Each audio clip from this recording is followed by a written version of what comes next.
আজি আনুষ্ঠানিকভাৱে আজি দিনটো ভাল আছিল সেইকাৰণে আজি আনুষ্ঠানিকভাৱে মাৰ আশীৰ্বাদ লৈ কাৰ্যালয়ত প্ৰৱেশ কৰিছোঁ আৰু আজিৰ পৰা কাম কাজ আৰম্ভ কৰিম। অৱশ্যে যোৱাকালিয়ে মই শ্ৰম বিভাগৰ বিষয়াসকলৰ লগত চিনাকি হ'লোঁ, তেওঁলোকৰ লগত আলাপ আলোচনা কৰি অকণমান বুজিবলৈ চেষ্টা কৰিলোঁ আৰু ইয়াৰ পিছত মই পৰ্যায়ক্ৰমে থৰলি ডিপাৰ্টমেণ্টবিলাকত গৈ পেলাই গোটেই কথাখিনি বুজি কাম কাজসমূহ পৰ্যায়ক্ৰমে চলাই লৈ যাম।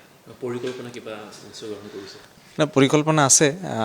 আচলতে যিবিলাক দপ্তৰ পাইছোঁ সেই দপ্তৰবিলাক ব্যাগুম দপ্তৰ আৰু সকলো দপ্তৰতে কাম কৰিবলগীয়া যথেষ্টখিনি আছে।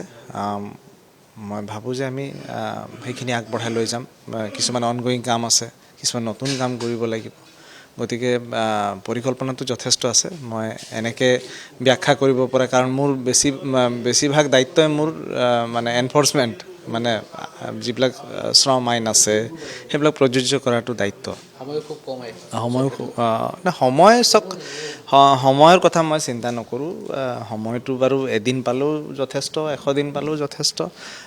মুঠতে কাম কৰাৰ মন লৈ আহিছোঁ। গতিকে মই সময়ৰ কথা চিন্তা কৰিলেতো কাম কৰিব নোৱাৰিম। কাম কৰাৰ মন এটা লৈ আহিছোঁ। গতিকে দলে যেতিয়া যি দায়িত্ব দিছে, মাননীয় মুখ্যমন্ত্ৰী মহোদয়ে যি দায়িত্ব দিছে তাক নিষ্ঠাৰে পালন কৰি যাবলৈ চেষ্টা কৰিম।